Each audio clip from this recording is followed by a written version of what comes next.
spent the last 4 months in Des Moines working on a case. I gotta say, Des Moines, surprisingly robust gay scene. Most of them work at Applebee's.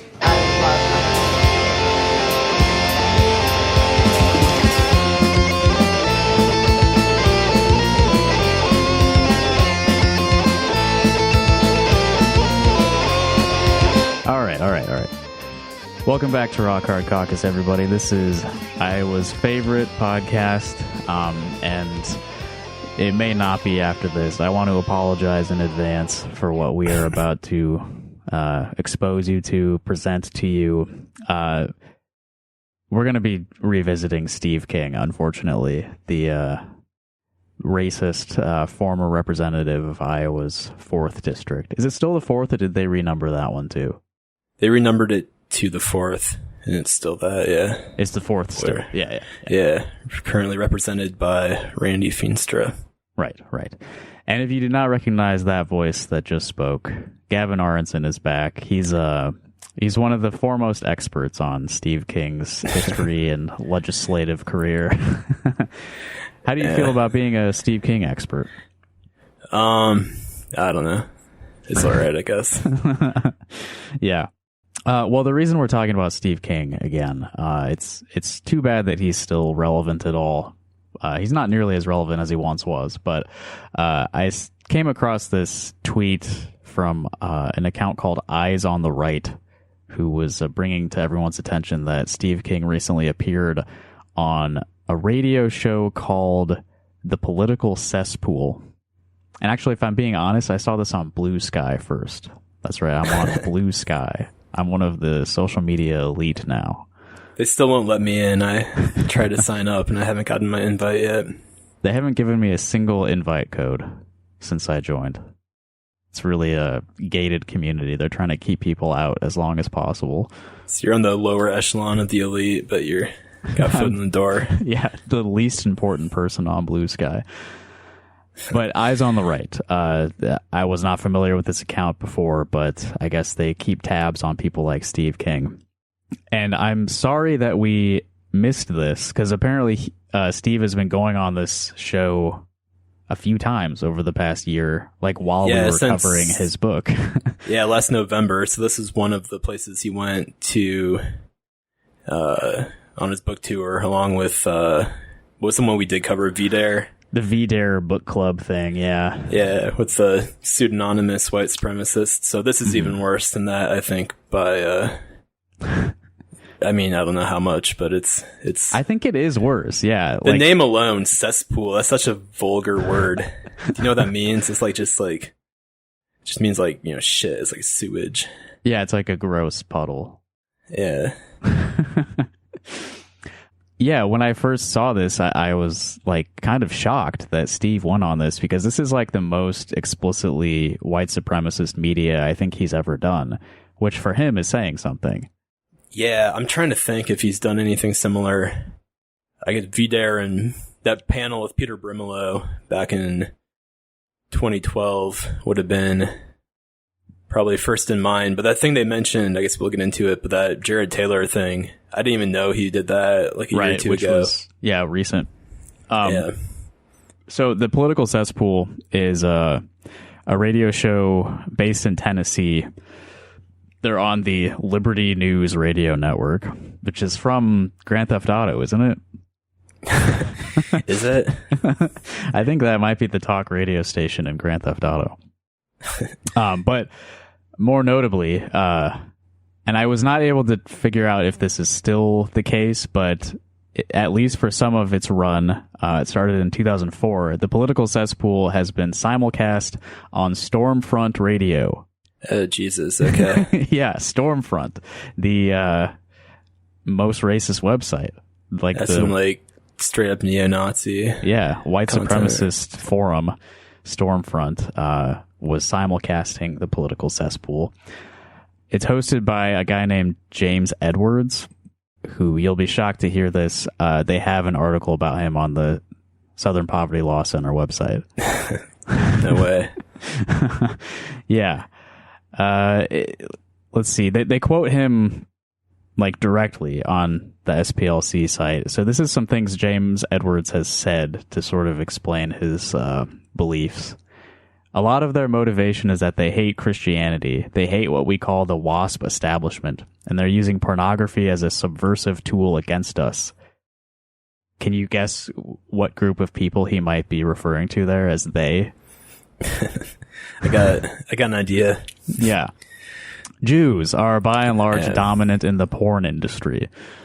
Okay, it's a strange thing to believe, I guess. Pornography is a big thing on the like far right, like anti-pornography, which is promotes degeneracy or whatever, right? Yeah, whatever they think.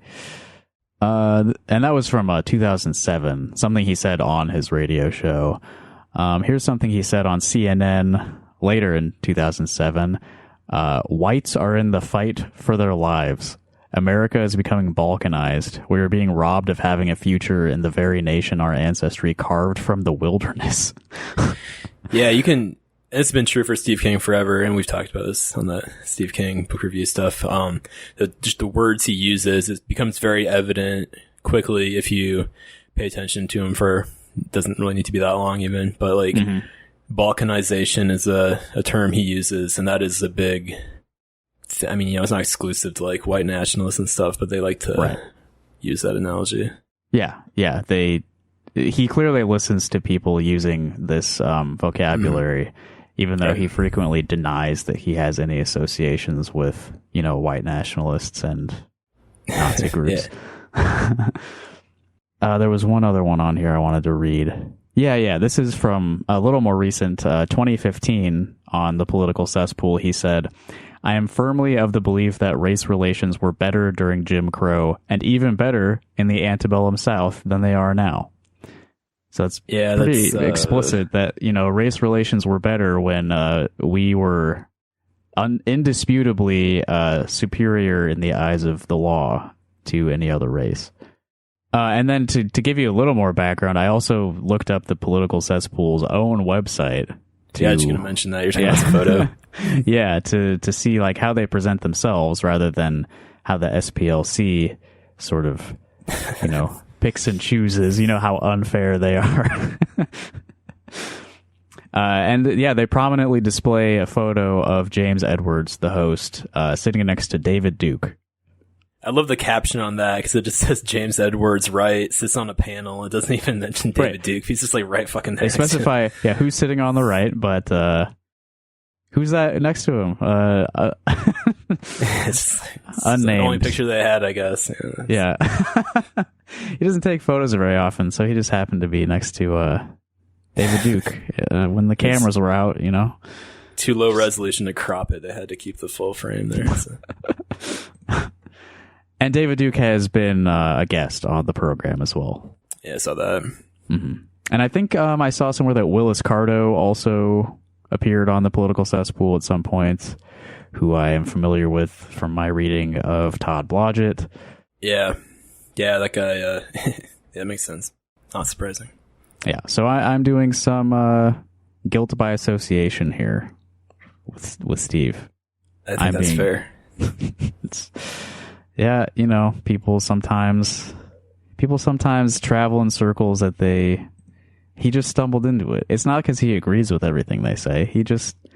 He's willing to talk to anyone about the issues. It's still so funny that this and the VDare thing and a couple other things I think he did were a part of a book tour, which the whole concept of his book is how he was falsely accused of racism that forced him out of Congress, and the only people who will like have him on their shows are like fucking like neo-Nazis and white nationalists. Yeah, people far less timid about their white supremacist beliefs than he is. Yeah, it's oh wow, the Stormfront webmaster was also a guest on the political cesspool. But wait, who's that? That's not Andrew Anglin, is it? That's no. Jamie Kelso.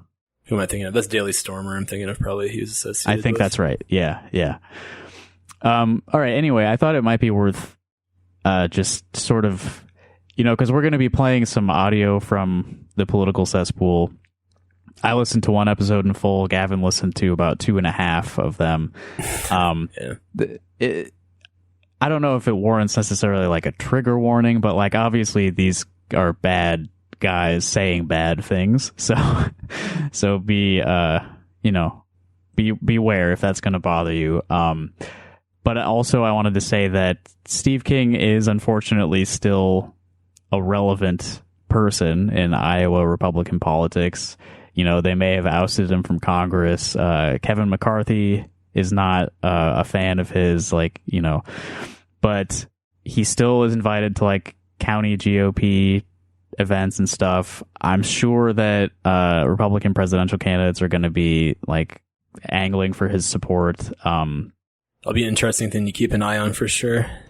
Yeah, a lot of Iowa Republicans in general, even though they did vote for Randy Feenstra in that primary, they don't have a problem with Steve King, and they do think that he was treated unfairly by party leadership. So he does still have some influence, and so I think it's worth knowing, who he's talking to and what he's saying, and what these people are saying to him, and etc.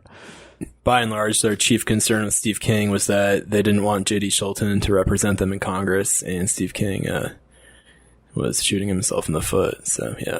Yeah, he was a little more vulnerable to that than empty suit Randy Feenstra. Yeah. Do you have any opinion on where we should start? I mean, I first was collecting clips from that most recent appearance. Yeah, let's just follow your lead because you got the clips. Okay. I didn't take that many notes, but yeah, we can just go with the clips. Okay. I'll start with where this Eyes on the Right account started. So Steve was on the show July 1st, so just last week, and the section that they pulled out is about the Civil War and the Confederacy. And so this is kind of a longer clip, but if you feel like we should pause at any point to discuss, just let me know. Oh, really? Did you clip that one I pointed out with how they got really chummy, and the one before that, the appearance before that? I did, yeah. I can play that real quick before we play that quick. Yeah. So this is from his January of 2023 appearance. And it's his third appearance in 3 months. So it was November, December, January, and then earlier this month. So that you can tell how quickly they become chummy from this. I think they really kind of struck a bond or forged a close bond quickly. Yeah. So he's been on 4 times since November. So he's becoming good friends with them. Well, that's right. We just had a laugh with Congressman Steve King. He's been 18 years. Steve. Listen, I actually got a letter from the union here at Liberty News Radio. They said if we have Steve King on any more often, we got to give him co-host pay. I guess so. That means you get nothing.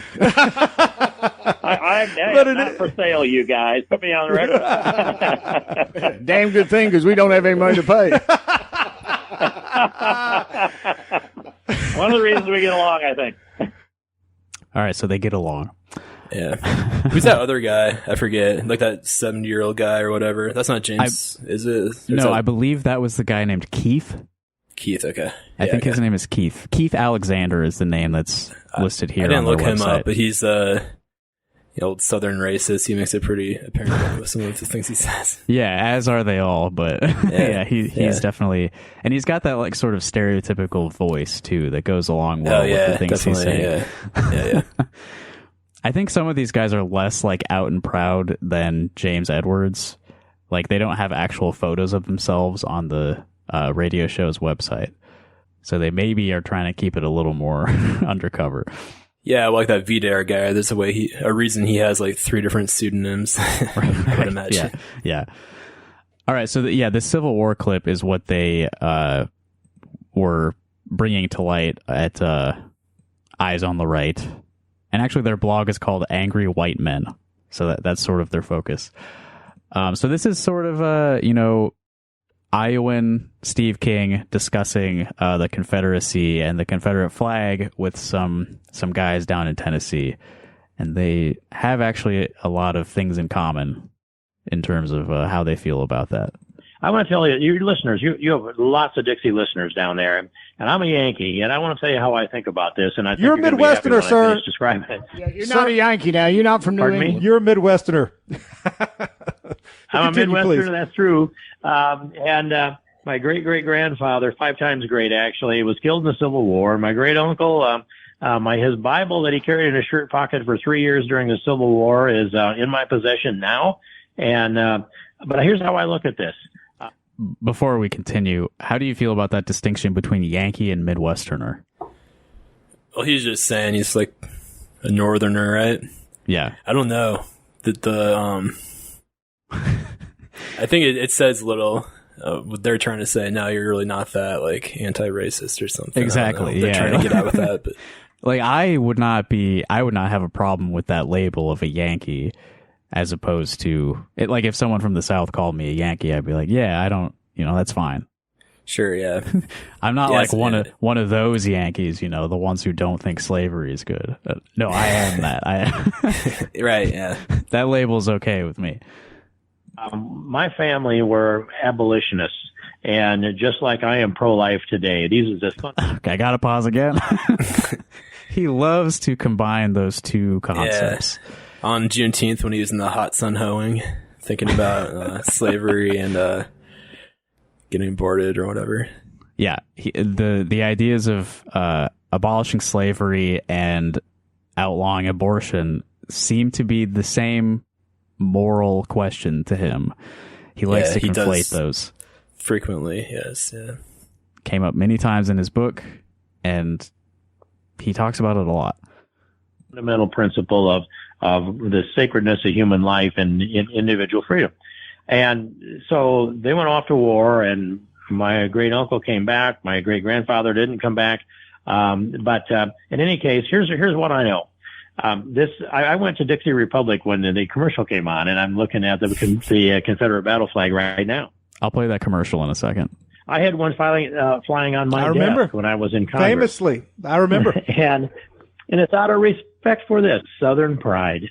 The war was more about states' rights and Southern pride than it was about slavery. And in all of my time in serving with good, rock-solid, wonderful conservatives from south of the Mason-Dixon line, I never heard any one of them breathe anything that could be interpreted to mean that they believe that slavery would be a component of what today's society ought to be. There's an abhorrence.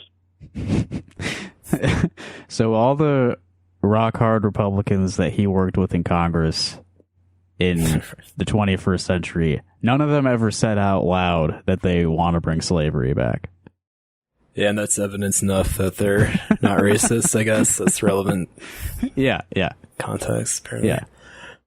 Yeah, Iowa's Congressman Steve King had a Confederate flag on his desk because none of his Southern colleagues said that they like slavery anymore, so he felt comfortable supporting their flag. Their old slavery flag. But they don't like slavery anymore, so it's okay. Yeah, that's like typical Steve King rationale. It makes sense in his own head, and he just assumes if he says it out loud that other people will get it. He, of course, receives no pushback from the political cesspool. Oh, not these guys. No. That exists all across the South, as far as I know. I'm sure there's exceptions to it. So, but it was this, that when Grant and Lee met at Appomattox, and Lee made a negotiated effort so that his boys could keep their horses because they needed to go home and farm. Grant said, okay, they can keep their horses. And Lee said, and I want them to keep their arms. And Grant said, tell them to stack their arms, but the officers can keep their sidearms. And then once that was signed, there was a regiment, a Northern regiment, that fired off a volley in celebration. And Grant said, shut that down. That's no way to celebrate here. From this day forward, these rebels are our countrymen. And to this day, the greatest contribution on a per capita basis going off into our infantry to put their lives on the line for the American Republic at Old Glory that we celebrate this weekend are Southern white men. Southern what, man? Yeah. What do you call it? A valiant celebration? Was he trying to say valiant or something? What was that? Well, he said a volley, like shooting a gun. Oh, okay. Yeah. He talks pretty fast. You remember he talks so fast, stenographers can never keep up. So right, yes. Yeah. I can't blame you for missing a word here or there. Slurring his words worse than I do. He really goes on and on a lot. Like, yeah. I think that was this is one of his, one probably sentence. the only The only subject he likes more in Civil War history is World War II history. So this kind of stuff really gets him worked up, especially. Yeah. I was not totally familiar with all of the details there. I mean, I would question like how much of that was accurate, but just the idea of Ulysses S. Grant like tone policing his soldiers, like, hey, don't Right, yeah, or like doing like an end zone celebration. Calm down, guys. Like these guys didn't do nothing wrong. They're our brothers. Yeah, I did not fact check that, but I would imagine there's a little revisionism happening there. Yeah, I don't know how forgiving Grant himself was to the Confederacy, though obviously we know Reconstruction didn't go nearly far enough in punishing these horrible men. Right. I think we'll get back to that topic later. Yeah, I do have one clip that I called Reconstruction, so we'll get maybe an opposing view. in that conflict. So all the way around, it was about keeping the Southern pride. Keep your horses, keep your sidearms, keep your Southern pride, and go ahead and fly the Confederate battle flag or the Army of Northern Virginia's flag. And anything that the pride of that. We used to have an Army Navy, or excuse me, a North Army Navy stuck in my Blue mind. Gray game and a North-South game. The That's Union it. victory Yeah, was all thanks. about allowing the South to keep their Southern pride. Is that what he's saying? That's what it sounds like. Like I'm not sure. That makes a lot of sense. that was the negotiated surrender. Was you guys keep flying that flag? I know it means a lot to you. You guys, I want you to pretend you won for the next 200 years. Okay? Yeah. And that was in the right spirit. Today, they poisoned this spirit by trying to take that battle flag down wherever they can find a federal connection to do it. And my own Republican leadership tucked and ran from that debate, and that's why I fly that flag, and I still do today, and I'm going to continue to do that because there's something to be said about the pride of the South and the dignity that's there. And I respect it, and I don't know where I would have been on this deal if I'd have been born 150 years earlier. I think we can imagine where he probably. Yeah, that's like the poll quote. There is Steve King. Actually, that's the headline they use on this blog. Angry white men. Steve King unsure of what side he would have fought for during Civil War. Okay. This is like, I mean, imagine if Chirp Gabriel had this recording, a couple years ago. Yeah, I mean, I think you and I probably have a good idea of where Steve, like if he, he would have been in Iowa, but there were a few, I think, regiments who did fight for the Confederacy who were from Iowa, right? Yeah, and I would imagine, if he wanted to defect from the North, or he would be welcomed with open arms on the opposing side as a angry white man himself. Yeah. Yeah, so he mentioned an ad that he heard on the show prior to that clip. So Dixie Republic. Let's play that. Dixie Republic. This ad plays in the show. It's in at least 2 of the episodes that Steve has appeared on. So this is like a regular advertiser with them. Get it. Find your inner rebel at Dixie Republic, the world's largest Confederate store, located in Travelers Rest, South Carolina. The anti-white, anti-Christ, anti-Southern world ends at the asphalt.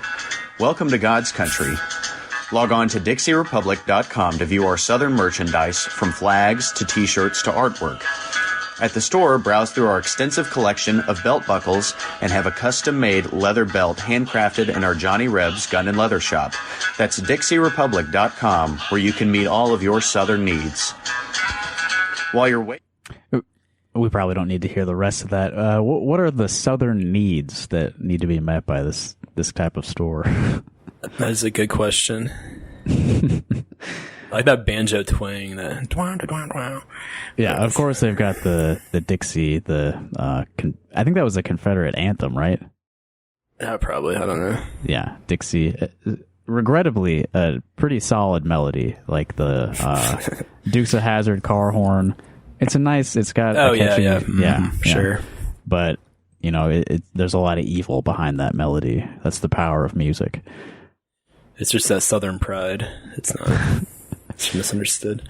Yeah. So this place, I mean, just imagine the type of establishment that like plays an advertisement on the radio that says the anti-white, anti-Christ outside world ends at our parking lot.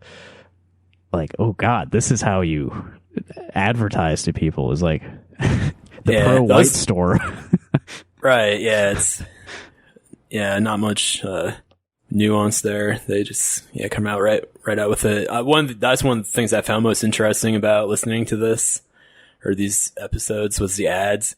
Mm-hmm. There's stuff like this, and then there's things that if they weren't in this context, you wouldn't think, it'd seem totally innocuous, like that Honey Man thing. Did you hear that one on the latest one? I did not hear Honey Man, or maybe if it was on the latest one, I must have skipped it. I looked him up, and it's just like this old couple from Utah or something that they sell honey from like around the country or something. And their website wasn't racist, but I can imagine they probably have some problematic beliefs.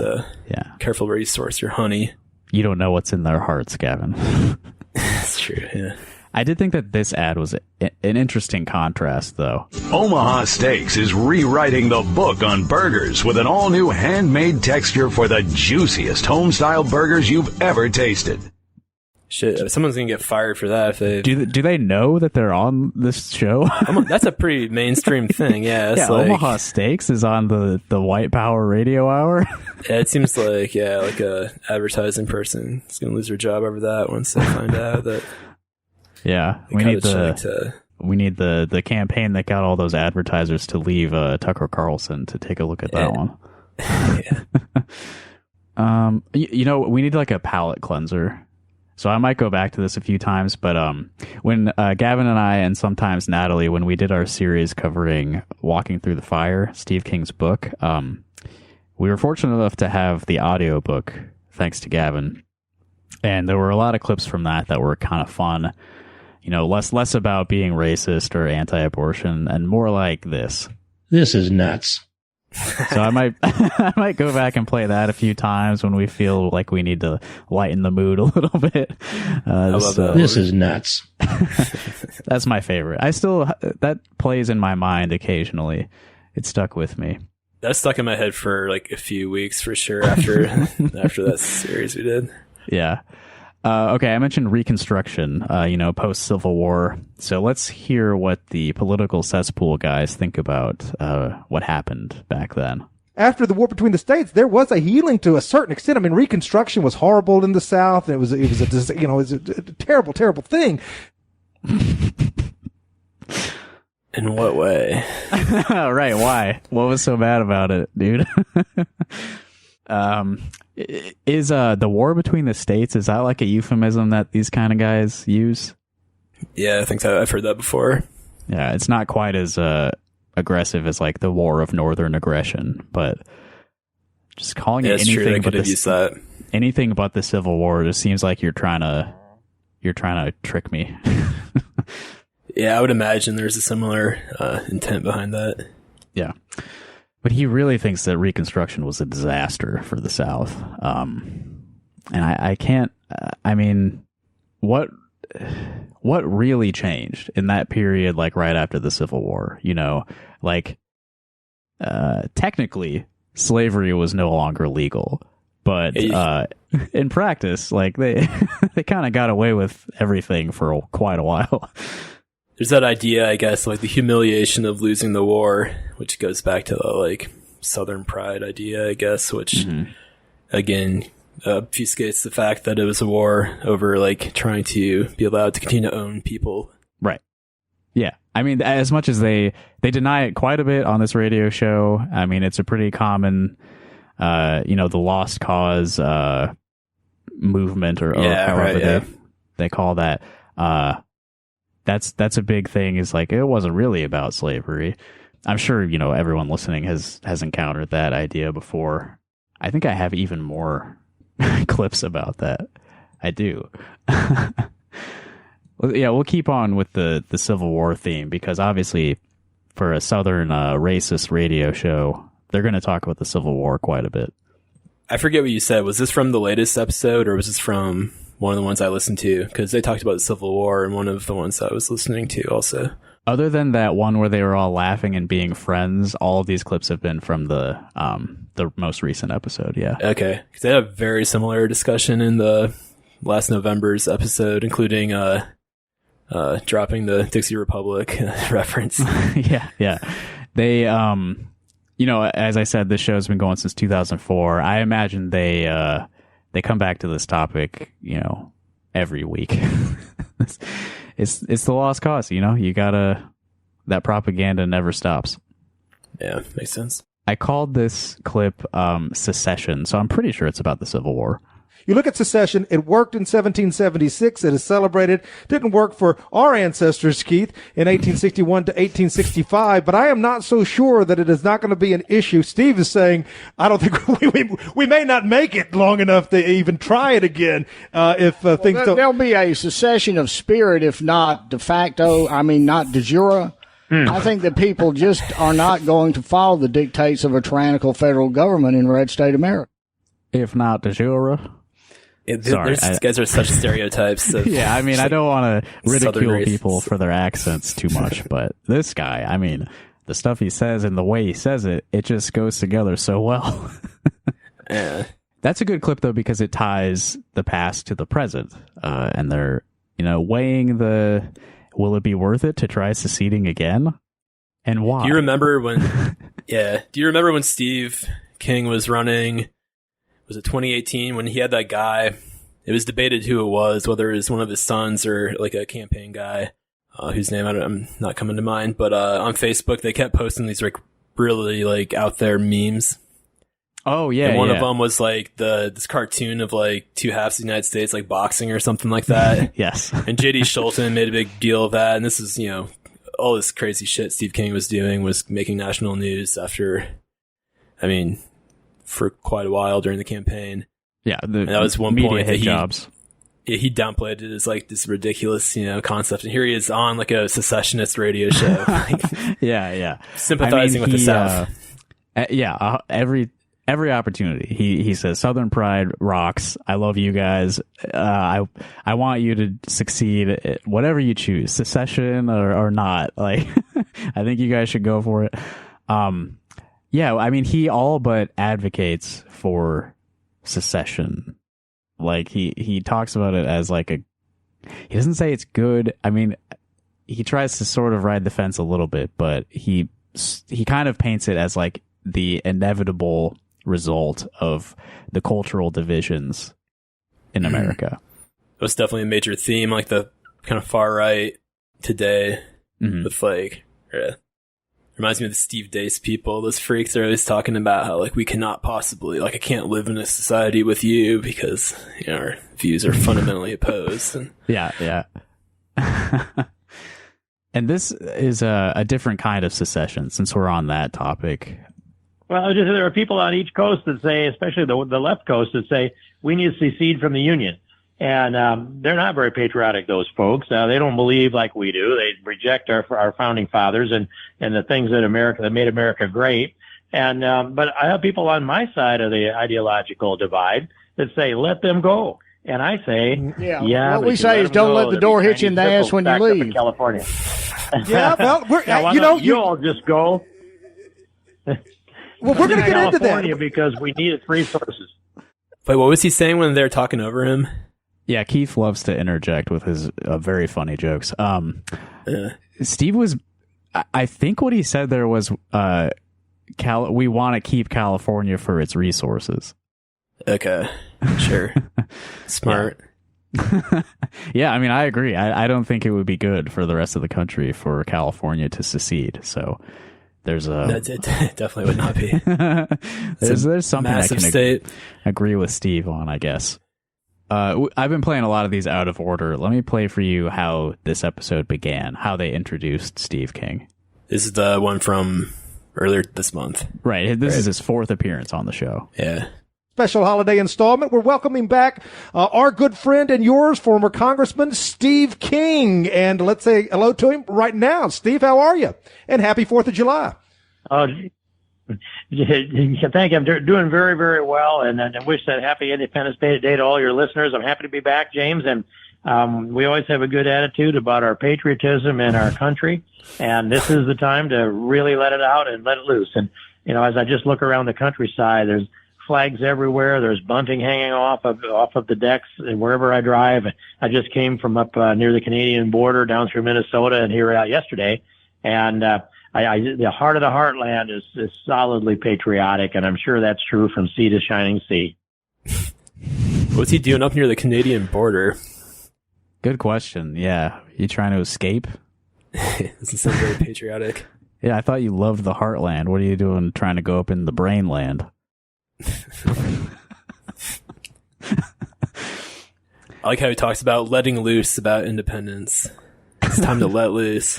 Yeah, it's time to fire your weapons into the air. No. Ulysses S. Grant told us to settle down with that.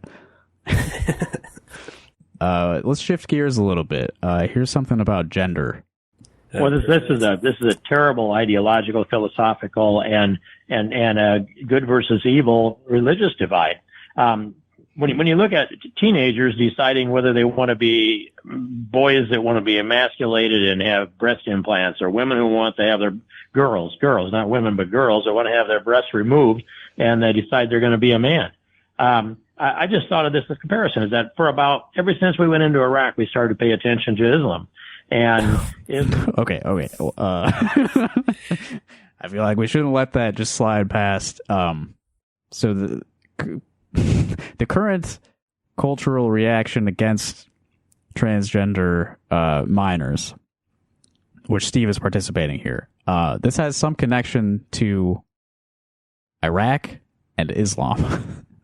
Where is he going with this? His mind just bounces all over the place. It's like something about religion and good versus evil, I guess, right? Right. This is a good versus evil religious battle, I think he said. A lot of people, I will say, were familiar with Islam prior to the invasion of Iraq as well. Yeah. It may have been the first time Steve had heard of Islam, but it does have... surely he was around for 9/11, so he had to have been familiar for at least a couple of years, I would imagine, at that point. Some people were ahead of the curve and found out about Islam in 2001. But it's got some historical roots. It's like, almost as old as his own religion, Christianity, but they sort of developed side by side. Yes. There's been a lot of interchange between the two. But does he keep going on about this? Yeah, I've got another 30 seconds on this one. Of course, okay. Islam has been persistent and relentless in female genital mutilation, and we as a country have come out against that in the strongest way. That's a brutality. It's a sickening thing to do to a young, actually about an 8-year-old girl, often, but maybe older than that. And I've done some events with a person that went through that, and so if it's important to us that a society would conduct female genital mutilation, what are we doing in places like Vanderbilt then, in the surgery that's taking place right there where you are? So that's a reference to that woman who we mentioned in Walking Through the Fire, who is like a refugee or something, who speaks out against she was from Somalia, if I recall. Yes, I think so, right? Yeah, I think so. I forgot her name and I forgot to look it up. I would imagine that's who he's referring to. Yeah, it is for sure. So he's that's a really fucked up analogy for obvious reasons, because there's really nothing similar about those two things. I mean, I assume he genuinely believes what he's saying and isn't just cynically trying to conflate these two very different things. Yeah, and I mean, I think it's a fairly probably mainstream, unfortunately, belief. There's a lot of boomers and stuff who don't really seem to understand trans individuals, or just kind of their basic existence, kind of. Even people who are fairly progressive I've spoken to seem to, not to make it a generational thing entirely, but I'm just saying. Yeah. I'm sure there are a lot of people who do believe that. Yeah. I do not, to be clear. I do not believe that genital mutilation is done without the consent of the person that it's happening to. And also, there's a lot more to transitioning than simply, surgeries, like surgery that's is far more rare, of course, than what the right is making it out to be. Usually a lot of other things first. It's rare for at least two reasons. One of which being not everyone wants to undergo a surgery like that. That's not the entirety of what makes you a man or a woman. So if you feel like you need to change your body in certain ways, like there are other ways to do it besides that. So not everyone chooses to do it. And two, not everyone has the means to get such a surgery, even if they did want it. Right, yeah, they make it sound like it's such an easy thing where it's like you walk into a clinic and it just happens like on a whim, like right. Yeah. It's not like ridiculous. I think I guess I don't know if this is still the case, but insurance didn't cover that at all for a long time, I think. Oh, it's been a huge struggle for that, to get more coverage for that kind of stuff, I know. Yeah. Yeah. To get even accepted, recognized, yeah. Yeah. I've somewhat related. I've been reading the book Whipping Girl, and I've been learning a lot about trans issues. So thanks to my friend Maggie for demanding that I read Whipping Girl. Is that what is that, like a novel or like a memoir or something? Or I've never heard of that. It's by I believe her name is Julia Serrano, and she's a trans woman who writes about her own experiences and sort of tries to lay out the issues and the terminology and everything surrounding the whole phenomenon of what it is to be trans and how you deal with it. I should check that out. Yeah, it's been honestly I'm about halfway through it, and it's sort of solidifying things for me. I'm becoming less ignorant. I'm sure I don't speak with the most knowledgeable in the most knowledgeable way about specific terms and things like that. So yeah, it'd be good. Right. Yeah. Our hearts are in the right place, but sometimes we're too stupid to talk about it. Juneteenth is a very interesting subject when it comes to Steve King. Juneteenth, of course, is the celebration of the abolition of slavery.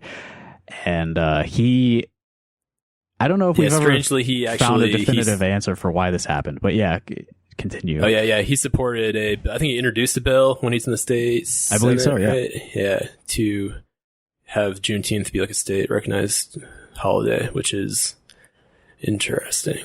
Yeah. Why him? And then, yeah.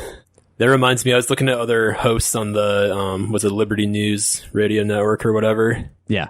And there was, I hate to say this bluntly, there's one of the hosts was Jesse Lee Williams or something, who's a black man who, if you just look at his Wikipedia page, he's been accused of anti-Semitism and, anti-black racism and stuff. So it's one of those, I wonder if it had something to do with that, or it's I'm not racist because there are black people who we tokenize and stuff like that, or I have black friends kind of thing. I'm sure it's something to involvement in formulating that. Our radio station hired a black guy, so if he doesn't have a problem with it, no one else should. Yeah, it doesn't matter the content of his show. He's he's black, so we're not racist. Yeah, you can't question him then. So Juneteenth, Steve King curiously introduced a bill to make Juneteenth a state recognized holiday in Iowa. And here is, interestingly, when Juneteenth came up on the radio show, he didn't mention his own connection. So I don't know. Now, you have Juneteenth, which apparently I was reading the news a couple of weeks ago. I guess you celebrate it by engaging in mass shootings. There are mass shootings in Chicago, Los Angeles, Milwaukee, Asheville, North Carolina, San Diego, Akron, and elsewhere. But they actually call it Juneteenth National Independence Day, which I guess was invented to compete directly with Independence Day. And you see... All right, so when you bring up Juneteenth, you have to start talking about black crime. Yeah, asshole. Sure. And then they're trying to replace Independence Day with Juneteenth. That's the whole purpose. It's yeah, well, that's how I celebrated Juneteenth this year. I went out and killed a few people. It's God, such a fucking yeah. I don't understand the pushback against having another day. Some off. Real race baiting, Breitbart kind of that section they have on black crime. Yeah. some really nasty stuff. Yeah, if you can't talk about anything relating to, African Americans without talking about guns and shit, like, you've got real problems. Yeah. Star Spangled Banner being now performed. Sorry. I was going to say, this doesn't really need to be said, but like the fact that Juneteenth is competing with Independence Day is fucking ridiculous too. I mean, it's like, they're talking about like independence for like people who were enslaved. Right. It's a specific, it's two different independences. Yeah. It's not like there's more than two across the world. And, Right. Yeah. We can't commemorate more than one thing. We can't have more than one summer holiday. Yeah. Alongside a black national anthem at major sporting events. That's not even touching the divides between white people themselves, a significant minority of whom have given themselves over to this culture of guilt and death. So, what is the end game here? Should we He's talking about us, I think. Yeah. We've given ourselves over to the cult of guilt and death, which means we, I don't know, recognize other races of people as equal to us, or we're not. We like dead babies, I guess, too. Probably abortions, probably. Yeah. We're not in denial about the crimes of the white man. Yeah. Prioritize at this late stage of degeneracy and decline, reforming a system, media, academia, etc., that hates what this country was founded to be and works against us, or is it time to consider alternatives? It's just as me watching this country and this society and studying history and living a fair portion of it, by the way, I think that our country was about as unified and as well positioned on a constitutional, fiscally responsible, and cultural core in the 50s, which you mentioned along the way. So, the 1950s, the peak of American civilization. Is he maybe overlooking anything there? Or what do you think? The 50s, the best decade. He's not making much. I don't think right now he's trying to go too hard on his I'm not a racist thing, because he's in like-minded company and he's kind of let his guard down. But yeah, it's doesn't really help that that argument much. Well, he was alive then, right? In the 50s? So he knows. Yeah, so he's firsthand, studies. And I grew up in the 50s. Oh, and I remember what that was like. It was fun with Dick and Jane. Mom would put a big old pot roast in the oven. We'd go off to church. It'd be done when we came back. We said, great. Fun with Dick and Jane is that book that I mentioned on the podcast when we were talking about the book. Cause That's it was right, yeah. criticized for its racial insensitivity and its stereotypical views of the traditional nuclear family, white family. Mm-hmm. And they tried to introduce, I think, a black family into it at one point because of the criticism, or because of the civil rights era, right? Yeah, and all that. So yeah. the Dick and Jane fandom revolted. They were, yeah. It was the Gamergate of its time. Yeah, it's like one of the early examples of cancel culture. And we did all of those things that were just ideal family. And I entered the classroom, and I thought every other kid was growing up in a household like the one I grew up in, which was ideal. They had great ideals then, and they came under attack when the baby boomers began to flex their muscles coming through the second half of the 60s. And it's been downhill ever since from a moral and a structural standpoint. And as this happens, piece after piece after piece is taken away by a relentless assault on the American civilization, the American culture, James. I love as that Wagner-esque Nazi music starts playing. Yeah, that's great. Yeah. Yeah. So he says there, I assumed every other child was living the same life as me, and that life is ideal. Like any other alternatives are inferior to the family life I was growing up in. Do you ever stop and think that maybe your experience is not the only acceptable one? Yeah, it's such a truly closed-minded, small-minded way of thinking. And you would think after, serving in Congress, being alive for 70 years, traveling around Europe, although he, was going to specific places to meet with specific people in Europe. So yeah, it's unfortunate that there are people like that whose horizons aren't expanded, or they become even more, I guess, closed off because they see like the other side of it and then become resistant to the differences between them, I guess. The wool is pulled from my eyes, and I start to see that maybe the world is not as ideal as I thought it was when I was a child and didn't know anything. And that's not just the result of my childhood ignorance. It's that the world is actively getting worse. Right. Yeah, it's like, it's not just a normal part of fucking like aging and growing up and realizing that like, the world isn't this like ideal like place you think it is when you're like 8 years old or something. Right. Yeah. Let me play a quick clip about the Women's March. Well, I'm actually going to like mix and match here. So you alerted me to a clip about George Soros, and I'm going to play that. Yeah. And then this is a subject that they revisited again. So this is a clip from the November episode, his first appearance on the Political Cesspool. This one might have been the second. Well, not that it matters, but was it the first one? I started listening to him out of order, so not that anyone's probably going to go back and start listening to these episodes. I recommend against it, actually. But, yeah. This is from the first one. It is. Okay. Sorry. That's part of what they want to do. They fear Donald Trump, and they will try anything to avoid having him step back into the White House. And I think we have to step up. We owe it to him, after all.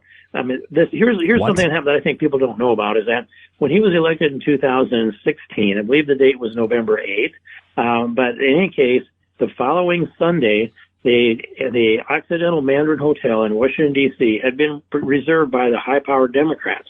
They came in on Sunday, checked in on Sunday afternoon, and Sunday, Monday, Tuesday, and checked out at noon on Wednesday. The lead there was George Soros. The alarms start going off. George Soros mentioned. Obviously this is a thing they like to hit repeatedly. It's a big anti-Semitic conspiracy theory. It's like Steve checked into the same hotel and he's like got the stethoscope against the wall or something. He's trying to listen in on the... Yeah, that sounds like George Soros' voice. And I, as a normal person, know exactly what George Soros sounds like.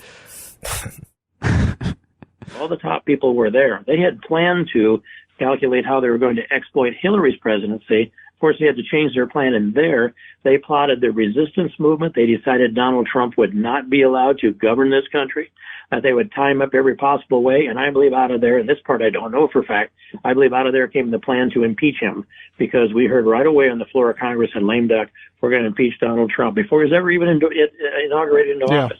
So that's women with pink hats, 1 million of them in Washington, D.C. for the inauguration, demonstrations in nearly every major city in the country. It was all, I believe, orchestrated out of that hotel with George Soros calling some of the shots and some of the minions following through. Minions? I want to hear Steve King say the word pussy. Oh, do you? This is why I'm going to go back to the July episode, the most recent Steve King appearance on the Political Cesspool. Was he talking about pussy hats? Yeah, you heard him say women in pink hats. And, let me... Delayed gratification here. Let me play this clip, and then I'll play the one where he talks about the hats again. But I'm glad you said that. Then you had 1 million women in those silly pink hats. And I know they bought plane tickets. I was there. For some I saw destitute women in there. You and I both. And I mean, they were beating signs on our car and everything. And Marilyn told our driver, just step on the gas. And no, I don't need this. Let's wait a little. But anyway, she didn't like those threats, and it scared her a bit too. But I talked to some of those women, and they had plane tickets bought for them. And I said, who paid your ticket? I don't know. They gave me a ticket. I flew here. Here I am. Wow. Soros. Soros. Okay. Yeah. I don't believe that story, by the way. So his conspiracy is like, well, you played 2 clips, I guess, together right there. Yeah. But it seems like, I mean, it's such a ridiculous conspiracy. It's like, as if like an opposition party is not going to like be opposed to the other party. Right, and it was like this closed group of like elite Democrats with Soros, and all of a sudden it's like millions of destitute women in pink hats like on the streets, like all part of the same like grand conspiracy to sort of a migrant caravan of sorts. Yeah. Yeah, and he talked about that in his book as well. So we have talked about that before, the idea that there was this secret meeting that was, the sinister foundation of the Women's March and the Russiagate movement and everything. I also did like that clip for its mention of Marilyn. She is a recurring character, That's Steve good, King's wife. Yeah, she's it's good to hear about her again. Yeah, a very powerful woman. If you read his book, she comes across as like much smarter and stronger than him. All right, here is the clip that we've been delaying. Silly pink hats. I don't even use the name on the air. Sorry. He's not saying pussy. Man. That's where he draws the line, He's on this neo-Nazi like radio show. He can't say the word. Yeah. When you're on terrestrial radio, you're being broadcast over the air. You can say the South should have won the Civil War. Things were better back when slavery was legal. Reconstruction was horrible. But you cannot say pussy. I mean, related to pussy, you can also talk about genital mutilation and relate that to trans people trying to, affirm themselves in everyday life. You can talk about that. But do not say pussy. That is off limits. The degeneracy. You can't use degenerate terms yourself or something like that. Must be the rule. Yeah, I guess so. Maybe we should skip back to some of these older episodes now, because we've got good clips from there too, and I don't want to. I got one thing too that's I didn't send you a timestamp for a clip about, but I thought it was kind of a funny story. I'll tell that at some point if we have time. Okay. Yeah. Let's see. I wanted to get this American Renaissance thing in here for sure. Oh yeah, I almost forgot about that. Yeah. Coming up next in the following hour, the next hour, as soon as you're clear tonight, Steve, is Peter Brimelow, the editor of VDare, former editor of Forbes, author of Alien Nation, Common Sense About America's Immigration Disaster. We have mentioned this guy a couple of times already on this episode, Peter Brimelow. This is a guy who's Steve King, that's the same guy, right? I think at CPAC in 2012, he sat on a panel with him and he praised him about how he's read all his books and stuff. And then a BuzzFeed reporter afterwards came up to him and questioned him about it, and he's like, "Oh, I'm not familiar with his work." Yeah. Like Peter denying Jesus 3 times. Peter Brimelow is again a pseudonym, right? Peter Brimelow's not. He's the founder, okay. But it's the same. I forget the guy's name or even what the pseudonym was, but the guy who interviewed him for that radio or the podcast. The guy who hosts the book club. Yeah. Yeah, book club. Yeah, which is the same outlet. Mm-hmm. And VDare, again, if you don't know, is a super anti-immigration website. Yeah, named after Virginia Dare, who's supposedly the first white immigrant to America, or some there's some mythology around that, or I don't know. Yeah, something like that. Yeah. Continuing. Best-selling book some years ago. You were the keynote speaker at Jared Taylor's American Renaissance Conference just last week. Actually, as we sit here tonight, a week ago at this time, you were there. Now, both of these gentlemen are gentlemen and scholars and friends of mine, longtime friends, in fact. Now, not very long ago, you would routinely see men like Peter and Jared, and even me on occasion, featured on primetime cable news programming.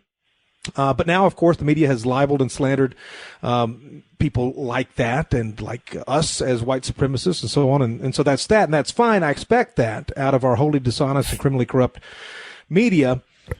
It's dishonest and corrupt to say these guys are racist. Criminally corrupt, yeah. Well, I'm proud to be another of the corrupt criminals lining up to call you a white supremacist. American Renaissance is a very openly white supremacist publication. Too. Yeah. If you Google American Renaissance, the first thing that comes up is from Wikipedia. American Renaissance is a white supremacist website and former monthly magazine publication founded and edited by Jared Taylor. So Wikipedia is another of the corrupt criminal media organizations. Right, yeah. So we have to go to Conservapedia. Yeah. American Renaissance describing themselves. This is how they portray it. News and commentary on interracial crime, race differences, white advocacy, third world immigration, anti-white racism, and white identity. Yeah, very normal stuff there. Totally unfair to paint that as anything racist. We're simply advocating for whites. She never causes any trouble for anyone else. No. Do you know anything about Jared Taylor specifically, other than his association with this? Not off the top of my head. I've read about him before. Yeah. But I'm sure it'd be nothing that would surprise either of us. No. There's an Anti-Defamation League article about him in American Renaissance that comes up early in the Google results. So sure. Southern Poverty Law Center, I think, has plenty of stuff on them too, I'm sure. Yeah. Well, corrupt criminals, just like us. Yeah. But what concerns me is that establishment conservative voices are allowing their enemies and ours to dictate the terms of whom they can associate with and speak to. Now, at some point, I think public figures will have to be able to speak with such advocates without fear of what so-called journalists think about it. Now, I guess you agree with that because you were there last week. And what led you to make that decision to speak at American Renaissance? Well, I think that we need to lend voice to the values and the principles that at least the ones that I voiced there. And I've had this attitude for a long time. I've been a strong advocate for freedom of speech. And when I see people's freedom of speech curtailed because the other people disagree with it, and then they organize to muzzle them, that's not what made America. It's got to be a robust, some competitive freedom of speech. And so if I go in there, was supposed to be, I think, a 30-minute speech and 15 minutes Q&A, and I got kind of carried away and didn't step down for an hour and 15 minutes. And I only saw Jared look at his watch once. But anyway, I was having fun and they were paying attention. So, but I think the important is this, that give people a perspective, tell them what you believe in, let them sort out what they hear, come to their own conclusions, and then conduct themselves accordingly. Why should we fear speech? So he was very Two popular. things on there. Yeah, had a lot of fun. Yeah. And I need to see if there's a audio recording of that, because I would be very interested in listening to that. Yeah. I also, Steve King saying he's a champion of free speech is pretty fucking funny, because he's come out against, like New York Times versus Sullivan, which is one of the most important Supreme Court rulings, for the First Amendment, for the freedom of the press. He's what else did he do? Was that in his book? I remember talking about that. I know I brought it up at one point. And he is advocated specifically for censoring journalists, I think, and I can't remember. Basically fact checking them and putting some right wing bias on it to shut them up. So it's he's basically free speech for me, not for thee kind of thing. Yeah, of course. Whatever. But that's what it always is, really. Right. Yeah. It's so interesting just the way he responds to that question. I was there because of freedom of speech. Nothing about what he said or what anyone else was saying or the ideas they were actually discussing. He didn't say a single word about anything that was brought up. Just the idea that we are allowed to say it. That's what's most important. I went there because I was allowed to, and it's very important that I was allowed to.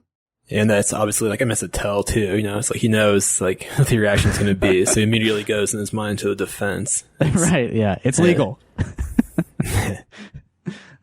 I can't go to jail for being at American Renaissance. All right, just a couple more, I think, because we've been talking about this for a while, and I don't want everyone to have to hear every second of this stuff. But this is a very funny clip. But when John Boehner handed the speaker's gavel to Nancy Pelosi in January of 2007, first time that a woman had been Speaker of the House, that was part of it. He stood up there on that rostrum and handed her that big gavel, and he leaned over and kissed her on the cheek right by the microphone. And I will tell you, that sound is in my ear today, in my mind's ear. And once it's been heard, it cannot be unheard. My mind's ear? In my mind's ear. I mean, that sounds like something I would say, but I don't know if people say that, really. As opposed to my mind's eye, but, Right, yeah. No, that makes that clip even funnier. Yeah. He doesn't have a lot of nice things to say about John Boehner. I love the idea of Steve King just every day he just hears this nasty kissing sound in his mind. He's like, Just never can get it out of his head. It's like it's eternal torment. He hasn't stopped thinking about it. This clip I'm going to play here precedes a discussion of the Supreme Court, who, of course, have recently released several decisions like super favorable to the far right, shutting down student loan forgiveness, sort of killing affirmative action in college admissions. They're still riding high off the Dobbs decision. Iowa's about to probably pass a much more restrictive abortion law. There was another big one during this session. The gay thing. Businesses don't have to serve. Oh yeah, gay and that was people. based on a completely like bullshit story too. Right. That was wild. A fake like the the person existed made up a and story. they found him. Yeah, and like a reporter found him. He's like, I've never like made that like request. He wasn't ever. even gay. Yeah, right. He's like, I'm married to a woman. Like we have like children together. Like I'm not gay. Yeah. So a landmark Supreme Court decision came down based off a completely made up story, and it was favorable to people like Steve who are very anti, gay equality. But this is how he views our current environment. What I see is that the left doesn't seem to want to take on policies that will gain them the support of the American voters. I think they own the system to the point they don't need to. The left owns the system to the point where they don't have to appeal to the common voter. Yeah, I mean, that's wild. It's like, usually you hear that, like, it's the culture. They own the culture. You can make a more compelling argument with that, with all the, woke media and blah, blah, blah, blah, blah. Right. But, like, we can get into, like, politics. That's ridiculous. Right. And I mean, they've been doing their best to claw away any sort of like cultural supremacy of the left the past couple of years for sure. They made a lot of headway with the anti-trans stuff, anti-woke in general. I mean, even the fact that they say woke on TV now is a huge victory for them. Like, yeah, I use that word like, semi-ironically because I hate how it's like, been obviously, but yeah. Yeah, it's embarrassing that that's even part of the common discussion. Yeah, it's just absurd.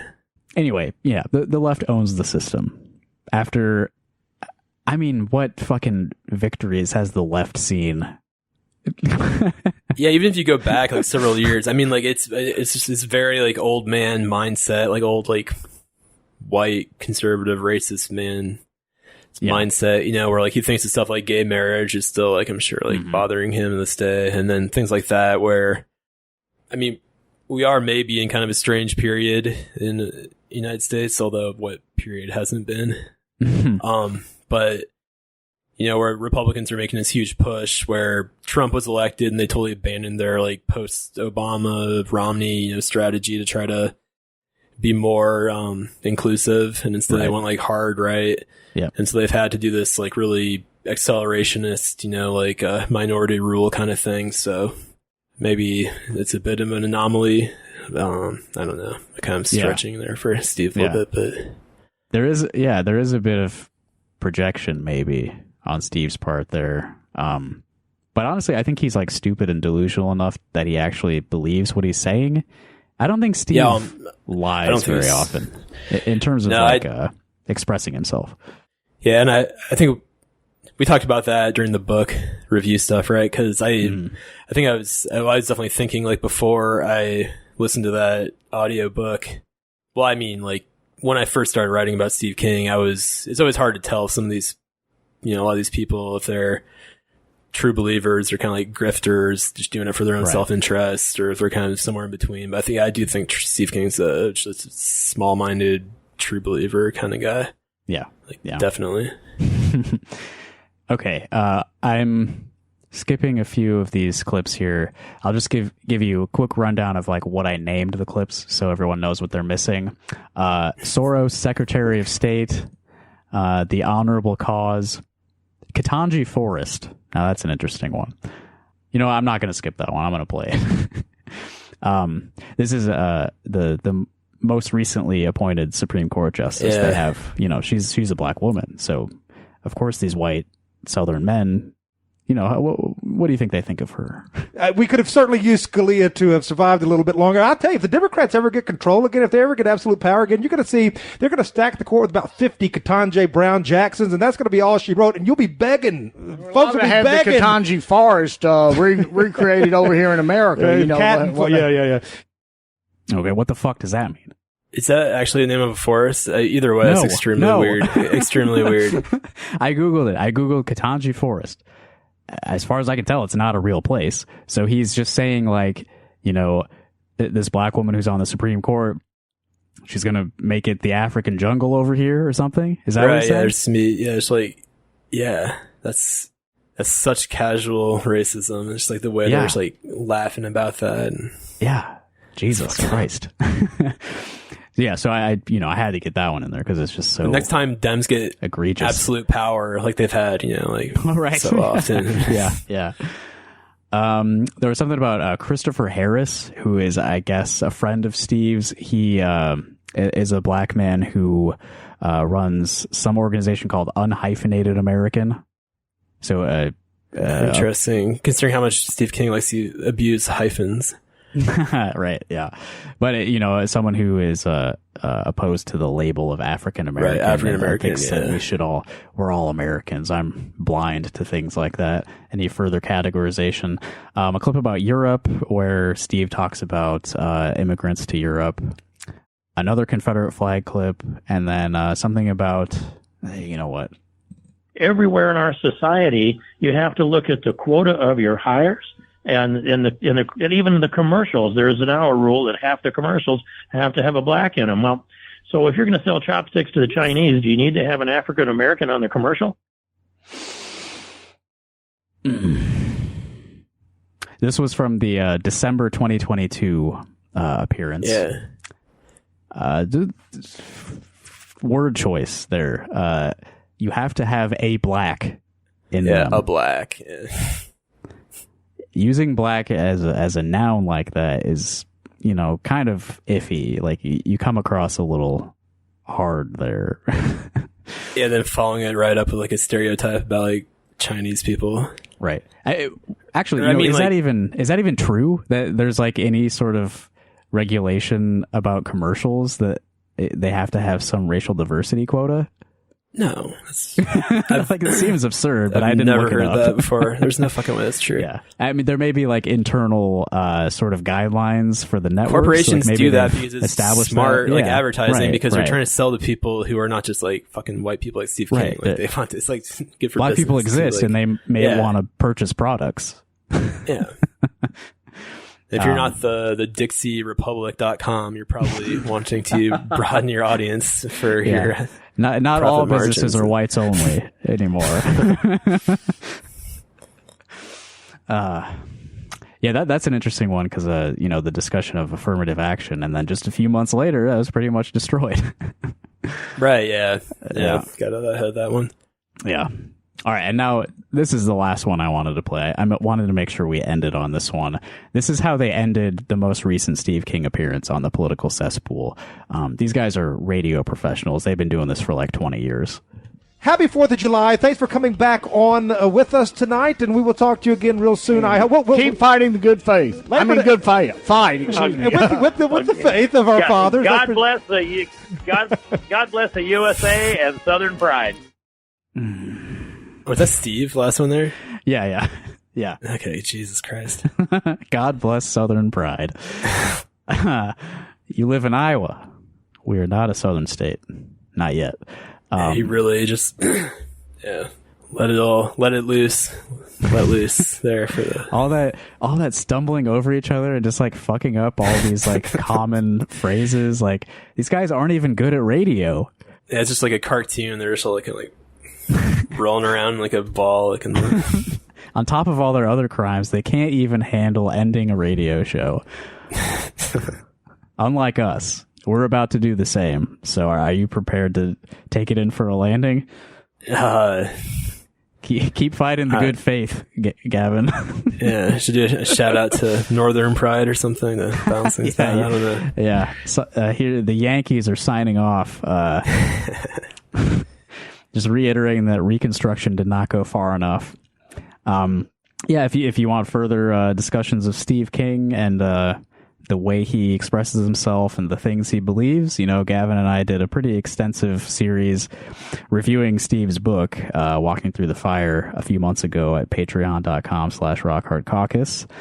And you should also take a look at Gavin's reporting from back when Steve was still in office. You can find that at the Iowa Informer website, I think, because is the website working? Gotta make sure. Right now? Yeah.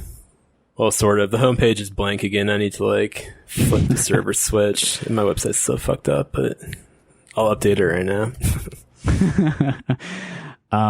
What was Steve King's White America? If you Google Gavin Aronsen, Steve King, White America, you'll see all of his reporting and learn about what Steve was up to when he was in Congress and what led to his downfall. Yeah.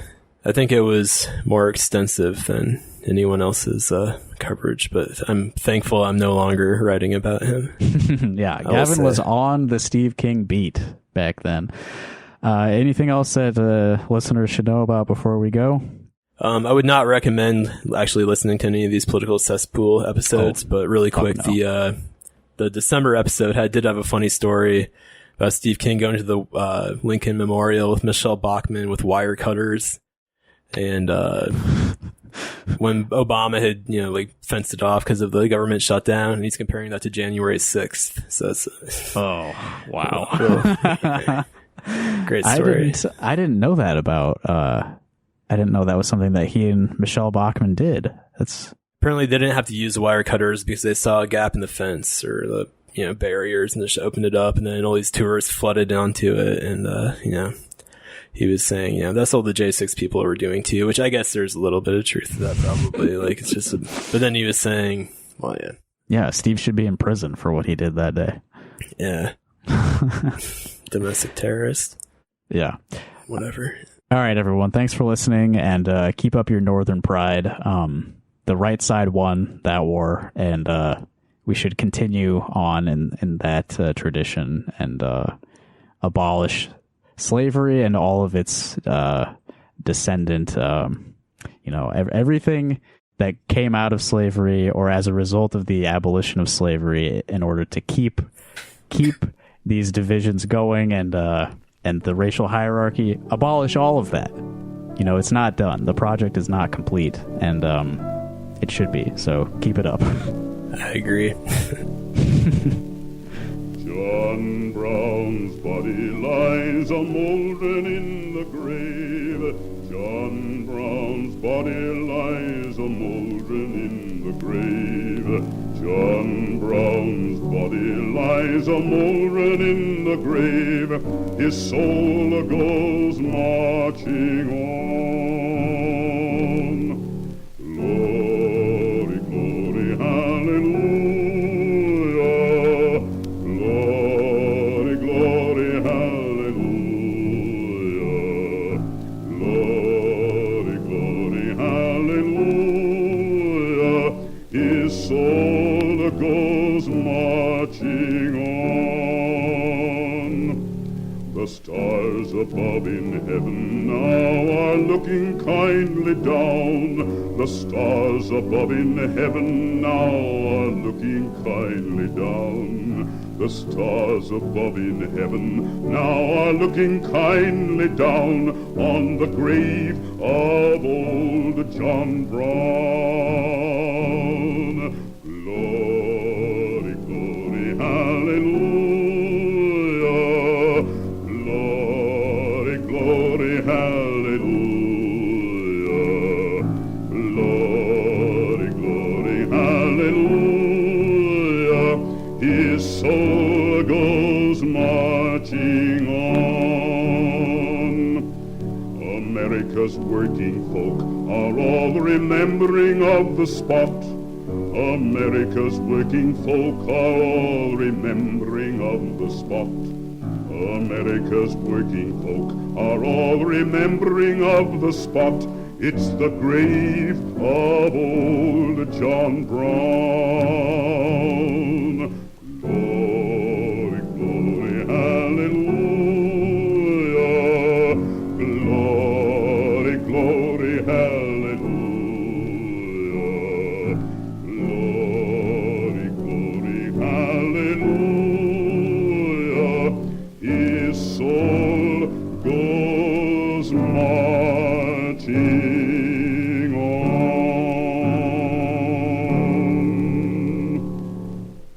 This is nuts.